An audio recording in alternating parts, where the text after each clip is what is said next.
Good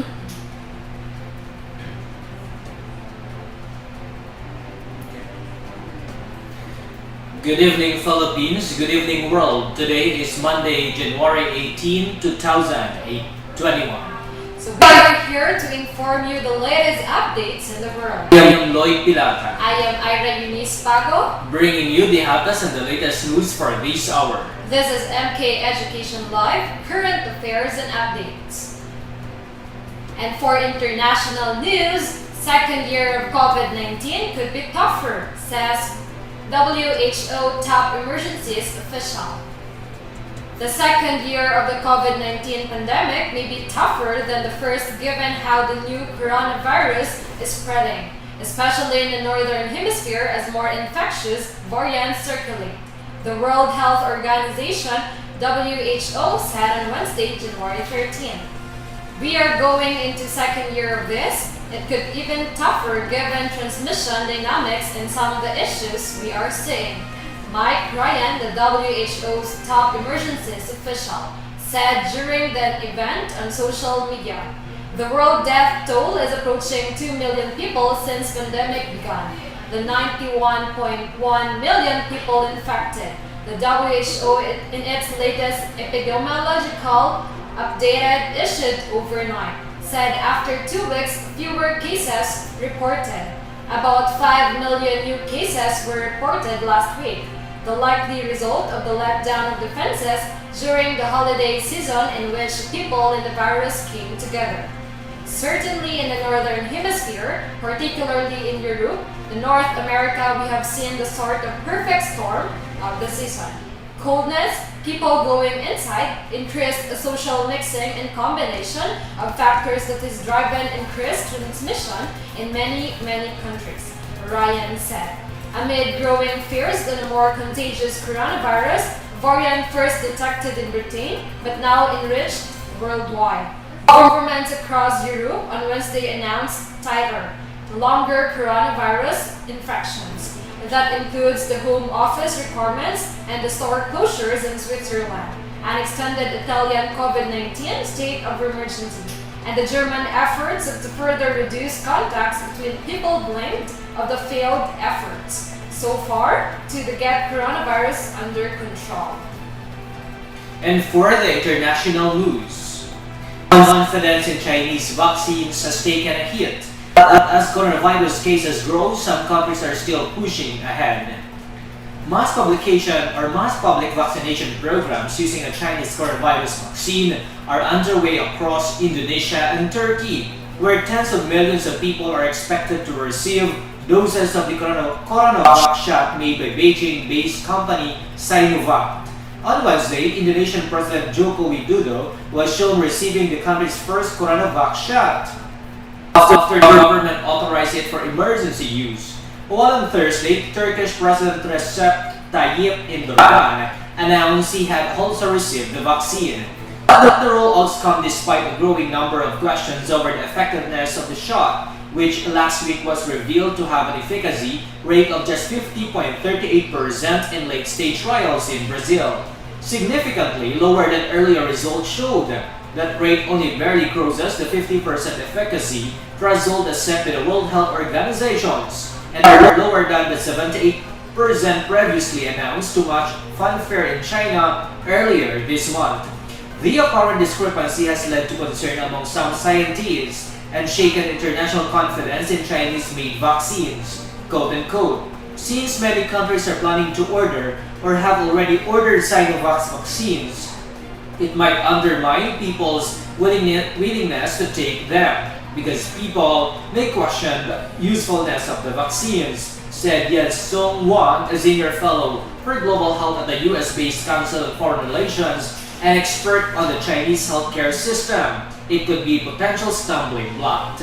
The Brazilian results suggest coronavac is far less effective than vaccines developed by Pfizer, BioNTech, and Moderna, which have an efficacy rate about 95%. Russia says its Sputnik V vaccine has an efficacy of 91%, while the UK's vaccine, developed by Oxford University and AstraZeneca, has an average efficacy of 70%.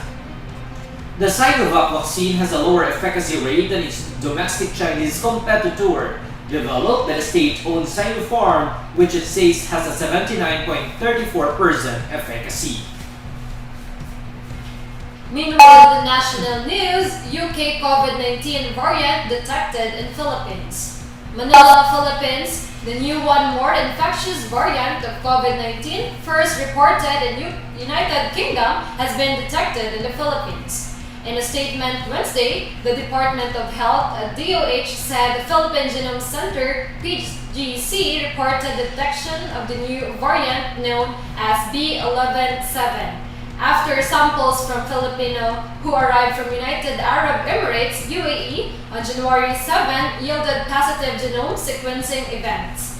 The patient with the UK variant is a male resident of Quezon City who departed for Dubai on December 27 for business purposes and arrived in the Philippines last January 7 via Emirates flight number EK332. The patient was swabbed and quarantined in a hotel upon arrival. The positive test result was released the following day and the patient was referred to a quarantine facility in Quezon City, while his samples were sent to PGC for whole genome sequencing. The DOH said his female partner accompanied the patient during his trip. She tested negative for SARS-CoV-2 upon arrival. She is currently under strict quarantine and monitoring. The couple had no exposure to a confirmed case before their departure to Dubai, nor had any travel activities outside Quezon City, the DOH noted. It remains unclear where the said Filipino got infected with a UK variant. But in a separate statement, the Quezon City government said the patient and his companion tested negative before living in the Philippines and tested negative as well upon arrival in Dubai. Immediate contact tracing was done in a close coordination with the Quezon City government, and the initially identified contacts are asymptomatic and currently under strict home quarantine. The DOH has also secured the flight manifest of flight in question, and the contact tracing of the other passenger is now underway.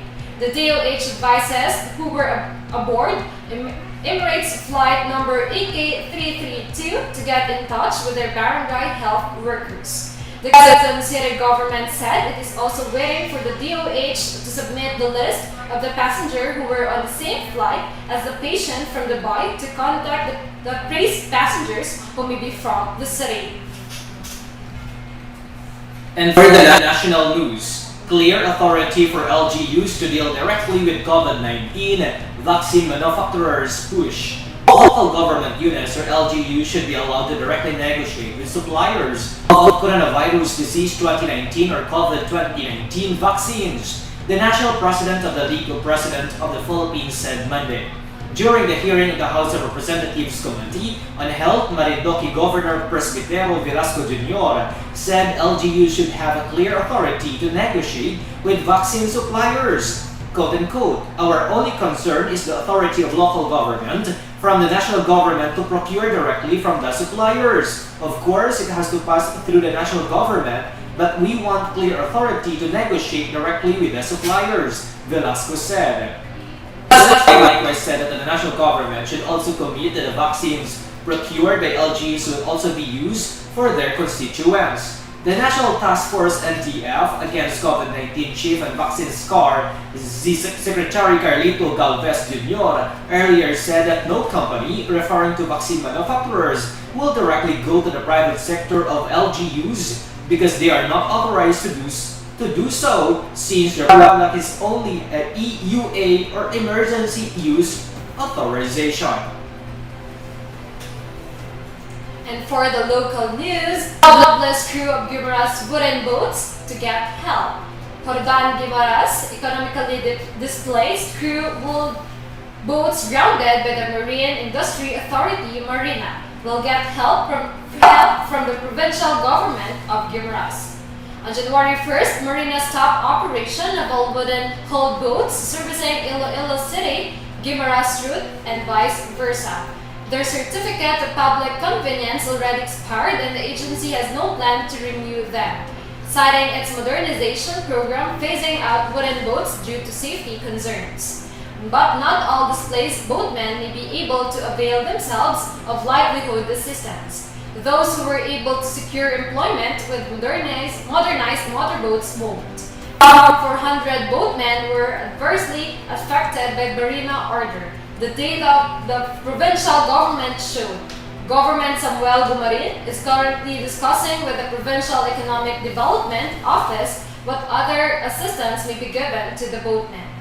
On January 6, Gumarin also conferred with the officials of Department of Labor and Employment, Guimaras Field Office, Department of Trade Industry, Provincial Social Welfare and Development Office, Provincial Disaster Risk Reduction and the Management Office, and the Technical Education and the Skills Development Authority. According to Gando, immediately after the boats, grounding provincial government released an initial assistance to boatmen, 10 kilos of rice subsidy for each of them. Currently, only 10 vessels are servicing the Iloilo City, Guimaras route. These are the 6 fiberglass motorboats, 2 roll-on, roll-off vessels, and 2 hold boats.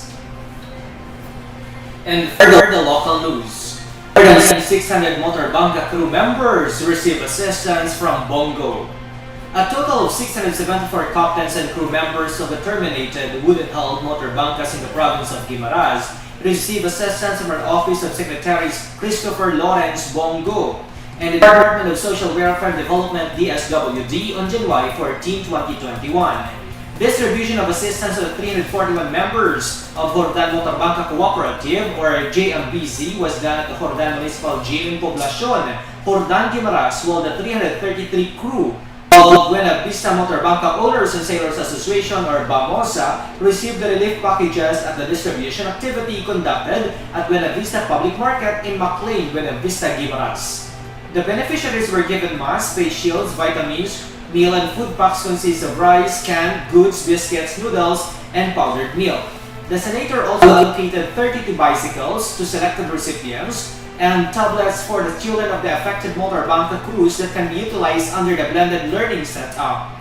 The beneficiaries also received financial assistance worth 3,000 pesos each from the DSWD through its existing programs that assist individuals in crisis situations.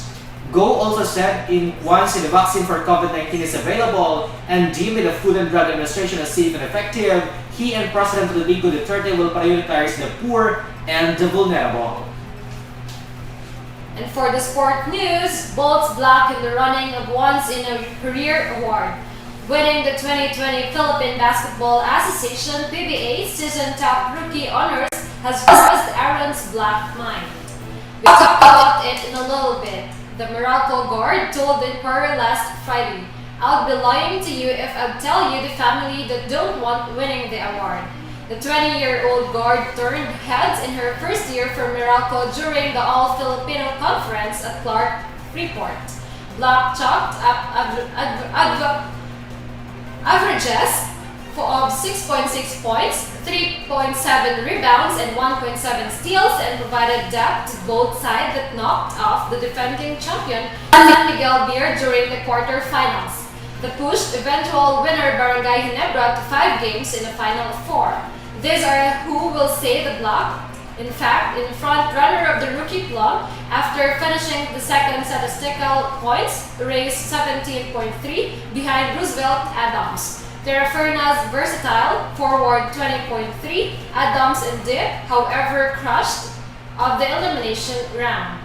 Winning it really didn't cross in my mind until the bit of San Miguel. People then began telling me I'm the running Black said. But before that, I have no idea. I was just one helping out of the team and win games, which has been my mentally no matter what. If the awards come, then they'll be great, added Black, who showed stellar poise for rookie throughout the PBA's bubble tournament. It's all the games I've played into the draft, from the PBA D-League to the MPBL Maharlika Philippine Basketball League, Mighty Sports, Black said. All of those things prepared for me for the PBA. This joined Barangay Ginebra's Arvin Tolentino, Alaska's Barkley Ibonia, and Magnolia Ares Dinucio in the poll candidates. And for the sports news, Pringle is Philippines Cup's best player of conference. Barangay Ginebra guard Stanley Pringle has been named the best player of the conference, or BPZ, for the past Philippine Basketball Association Philippine Cup. On Sunday night, the league announced in a special awarding ceremony that Pringle edged Phoenix Fuel Master counterpart Matthew Wright in the closest BPZ race ever. Pringle garnered a total 1,640 points, just 62 points ahead of Wright, who had 1,578. The votes from the PBA Commissioner's Office ultimately decided the BPZ race. The league gave its first place vote to Pringle, who was 6th in statistical points and 2nd in the player votes, giving him 300 more points. Wright, however, did not get the nod from the PBA office despite overwhelmingly taking the media vote. The TNT guard combo of Roger Pugoy and Bobby Ray Parks finished 3rd and 4th in the race with 958 and 876 points respectively. Fuel Master Calvin Agueva was 5th with 779 points, while Terraferme Gips CJ Perez finished 6th with 668. Pringle, Wright, and Agueva headlined the Elite 5 with Genebra's Pet Aguilar and TNT's John Paul Eram completing the cast. Meanwhile, Ginebra center Prince Caperal beat Fuel Master Justin Chua in a much talk about Most Improved Player award race. Caperal got 2,447 points to top Chua, who got 2,096. Chua got the overwhelming lead in the media votes, but Caperal was ahead in the player votes. Like the case of Pringle, the PBA vote became the deciding factor as Caperal got the nod from the league officials over Chua. On the other hand, Ginebra Scotty Thompson took home the Sportsmanship Award, beating Perez in yet another tight race. Thompson's lead in the media and the player votes was more than to edge Perez, who got the nod from the PBA Commissioner's Office. And for the health news, government pressed to rethink preference for Sinovac. Manila, Philippines calls are mounting to have government reconsider its obvious preference for coronavirus vaccine of Sinovac Biotech despite its being less effective and more costly. With one opposition senator urging Department of Health DOH to cancel the purchase of 25 million doses of China-made COVID-19 shot. The vaccine is called CoronaVac, but people always prefer it to buy shorthand for the manufacturer's name Sinovac. Senator Francis Pangilinan asked the country's COVID-19 managers and vaccination planners to reject CoronaVac as an option in the government's multi-platform rolled out the vaccine, citing the latest reports about unimpressive efficacy rate. Sinovac, with just over 50% efficacy, is 6 times more expensive than AstraZeneca of the United Kingdom, which in contrast shows 70% efficacy. Pangilinan said in a post Twitter, Sinovac is more expensive yet having almost 20% lower efficacy. Given these latest findings, with call of DOH to cancel the purchase of Sinovac vaccines, Pangilinan added. As to elaborate, Pangilinan said it did not make sense to choose the more expensive and less effective brand.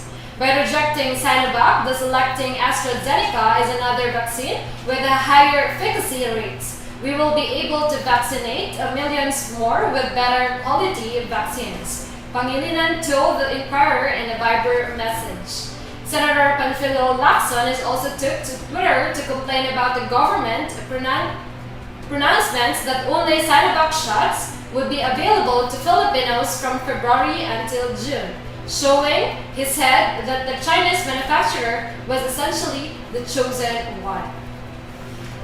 And for the health news, DOH statement on circulating vaccine prices. Following the recent circulation of vaccine prices reported by the Senate to have come from the Department of Health or DOH, the DOH clarifies that the said vaccine prices were indicative market prices based on the rates published by the different manufacturers, generated for the purpose of estimating the proposed budget for the vaccination program. These are not in any way the negotiated prices that the government and the manufacturer agreed on. The DOH urges the public to trust and respect the process that the country through vaccines or Secretary Carlito Galvez is undertaken to ensure that Filipinos are afforded the best vaccines at the most ideal prices.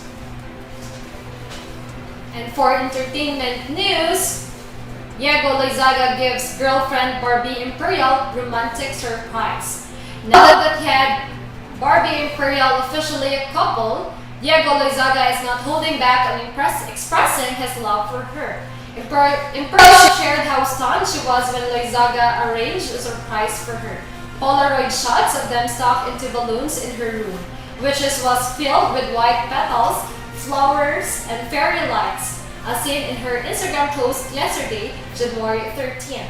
The individual Polaroids had messages from Loizaga, such as "My princess," "My sisters like you," and "My best friend." On the bed was an envelope where it had written "Baby ko, my baby." Loizaga's grand gestures come from confirmed his relationship with Imperial on New Year's Day. Days later, Imperial described the relationship as totally unexpected. The two have been longtime friends before becoming a couple.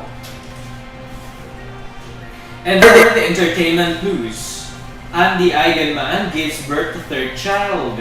Andy Eigenman has given birth to her third child, and the actress announced the good news in an Instagram post on Monday, showing a photo of her fiancé, surfing champion Filmar Alipayo, and their baby. Quote unquote, "We did it again, Papa. This journey was more of a breeze with you by my side. Thank you for being my rock. Because of you, my worries and few fears go away. I love being your partner and going through this wonderful life, raising our kids with you. Glad I get to do this with you for life," Eigenman wrote. The baby is the actor's second child with Alipayo. The first child together is Lilo. Ili is Eigenman's daughter with her former boyfriend Jake Ejercito. Eigenman's mother, veteran actress Jacqueline Jose, also congratulated her over the successful delivery of the baby. "Congratulations, my daughter, for having a successful delivery to our newest member of the family, bouncing healthy baby boy," Jose said in her Instagram post. And for the trivia, the Filipino national dish may very well be the adobo, which is the dark stew of chicken and or pork cooked in a soy sauce, vinegar, crushed garlic, and bay leaf. The black peppercorns, in Spanish, adobo originally meant a sauce or seasoning. The Filipino version is actually indigenous to the islands, dating back to a dish cooked before Magellan's arrival.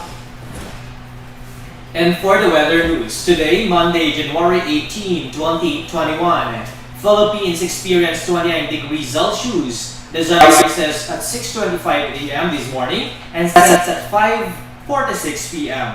At 3 a.m. today, the low pressure area or LPA was estimated based on all available data at 100 kilometers southwest of Cotabato City, embedded along the Intertropical Convergence Zone ITCZ affecting Mindanao and Palawan. Tail end of frontal system or shear line affecting the eastern section of southern Luzon, northeast Luzon affecting the rest of Luzon. And that's the latest and the hottest news for this hour. I am Lloyd Pilauta. And I am Ira Eunice Pablo, reporting for MK Education Live. Thank you and good evening, everyone.